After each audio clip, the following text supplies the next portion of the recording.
I'm tired. This week has been exhausting. So today I'm just going to take it easy and tell you about something that I love. When it comes to 5th edition Dungeons & Dragons, I've always had trouble deciphering the published adventures from Wizards of the Coast. They're big, over-described, and maybe, dare I say, boring? Perhaps that's not fair, but I liken them to one of those on-rail shooter video games. There's not much leeway when it comes to making it your own, unless you want to do a lot of work, in which case why would you not just write your own adventure? So I've often looked for adventures published by third parties to fill my plate when I'm in these kinds of moods and too exhausted to come up with something on the fly. And I have to say, I think I've found the best adventure for 5th edition D&D, and it all revolves around a baby who just so happens to be a god.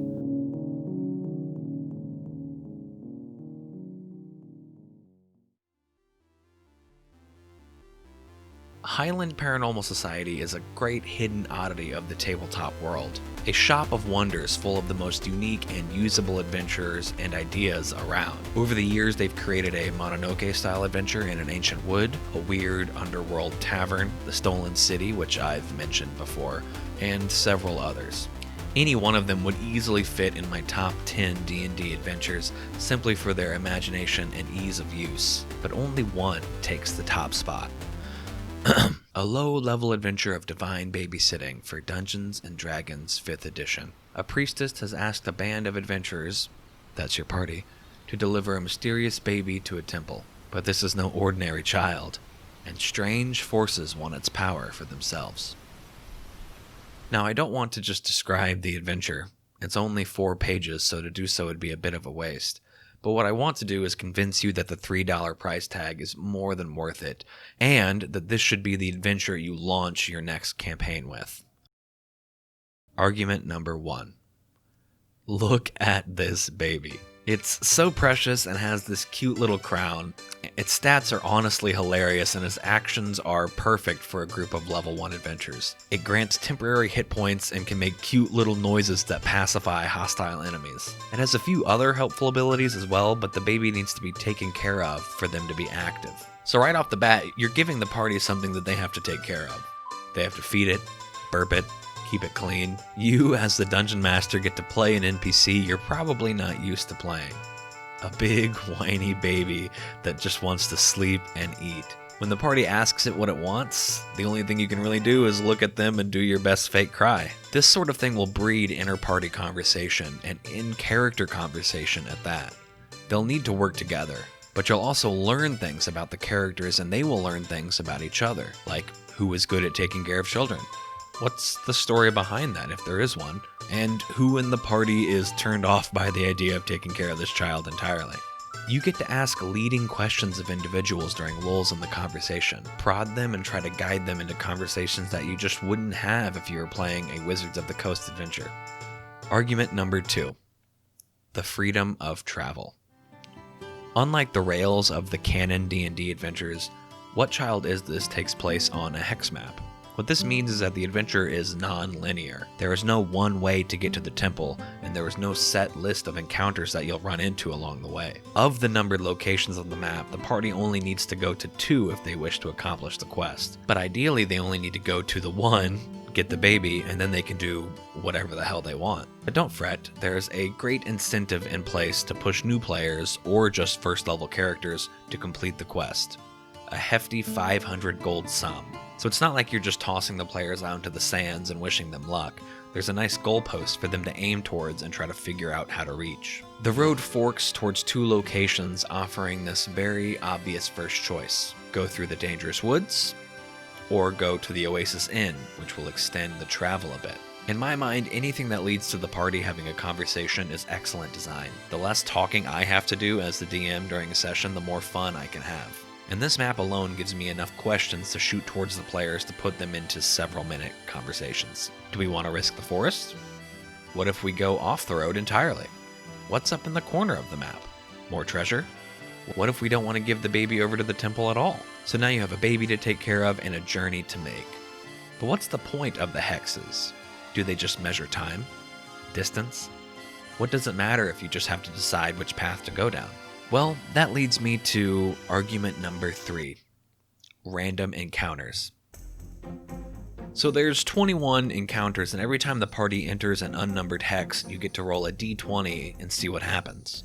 And each of these happenings is very much, well, happening. They're good, okay?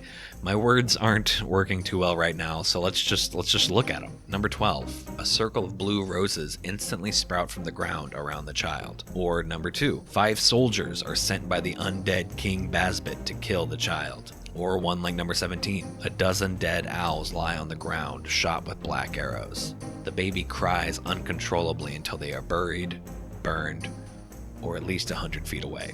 Or this one, number 4, a sick hermit whose dying wish is to see the godchild. He will die upon seeing the child and petrify into a sandstone statue with a serene facial expression.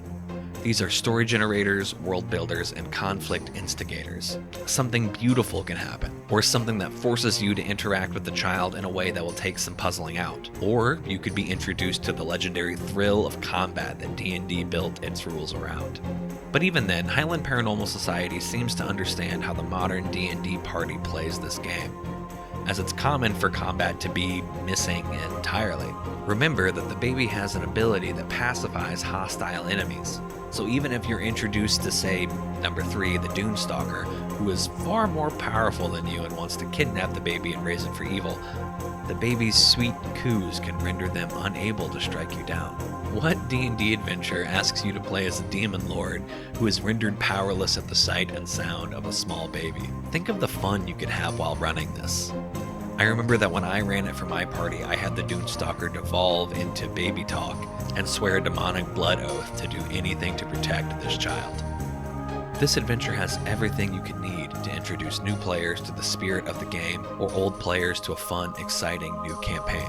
Which brings me to my final argument. Argument number 4. Open-ended finale. What your party does with the baby opens up many doors for you as the DM. It allows you to widen the world and the scope of the adventure, and spawn a campaign from just this idea. A godchild is a very evocative idea, so who ends up raising it? Does the party run off with it? Who will chase them down? Those random encounters won't end when they leave this hex map, and who knows what kind of wacky things you could come up with to add to it. Rival nations, despots, angels. You have a whole monster manual you can use to expand with.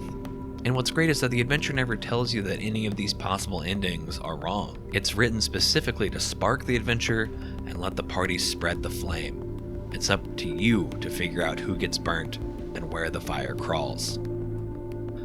Listen, if this hasn't convinced you to buy this adventure, then maybe we're just cut from different cloths. Because all of this sounds like so much fun to play with. No restrictions, but just enough guidelines and ideas so that I don't feel lost at the table. What Child Is This is the best 5th edition Dungeons & Dragons adventure out there right now, and it holds a place close to my DM screen. These 4 pages are packed with more ingenuity and adventure sparks than 400 pages of Wizards of the Coast material. When it comes down to it, I always encourage buying adventures from third parties simply for this reason. But even among those that I've collected, I recommend What Child Is This every time.